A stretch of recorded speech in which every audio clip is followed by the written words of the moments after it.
If buying a home feels harder than it should right now, it kind of is. Most people already point to the economy, and they're not wrong. Yes, there are things that we can't control at all, but there are still things that we have control over. Being in real estate and being a millennial myself, those things get mixed together.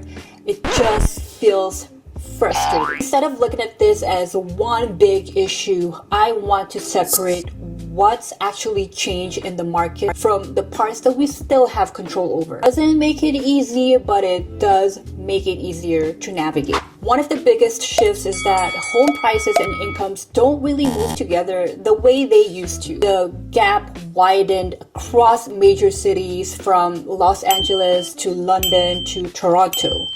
So even if you're earning more than what people used to, you can still be further away from affording a home. And that's the confusing part, because it's not just that things got more expensive, the target itself moved. Interest rates. They don't change the price of the home, they change what it costs you every month to own the home. And a few percentage points may not sound that much, but in real numbers, that could mean hundreds to sometimes over $1,000 per month for the same exact home. So someone who could afford that home a few years ago may not be able to afford that same exact home today, even with the same income. Now, this one is something that people feel but don't always put into words. Housing isn't just local anymore. In many markets, it's also treated as an investment, which means demand isn't only coming from people who are trying to live there. It can also come from investors, institutions, and sometimes global capital. In a lot of markets, there simply aren't enough entry-level homes. And not because people don't need them. What gets built is often based on what makes the most financial sense, which tends to lean towards higher-priced homes. You end up with fewer starter options, more competition, and less negotiating power. Buying used to be more linear. You save, you wait, and you buy. But now, while you're waiting, prices can change, rates can shift, and affordability can move. Waiting actually doesn't just delay your plans, it can actually change what your plan needs to be. And that's why you don't feel like you're standing still, because you're constantly chasing something that's always moving. Finally, Marjorie, what can we control? One of the biggest disconnects I see is this expectation of a version of a market that no longer exists. A lot of the people are comparing their first home from what the previous generations were able to buy.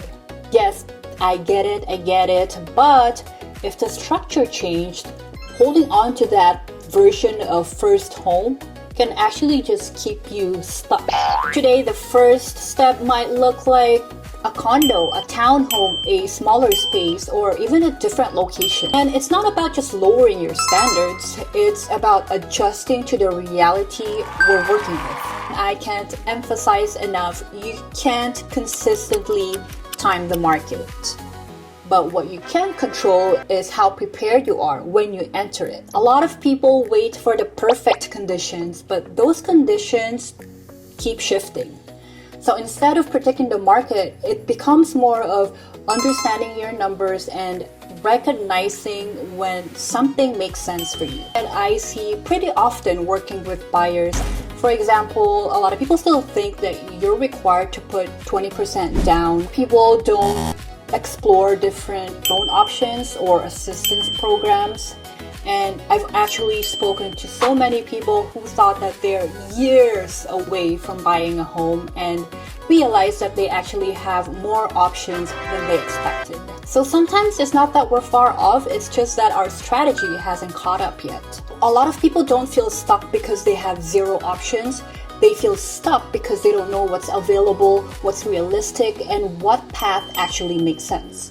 And when you don't have that clarity, every decision feels heavier than it should be. So if this whole process has been confusing, it makes sense. You're trying to make a personal decision inside a system that's been shifting in the background. And if you don't separate those two things clearly, it's easier to blame ourselves for the things we can't fully control while also missing the parts that we can still influence. Again, it doesn't make it easy, but it makes it clearer. And that's really the whole point of this series. Next episode, I'm going to focus on one of the biggest pressure points. Why does it feel so slow to save up for a down payment? And what's actually going on behind that? I'll see you in the next one.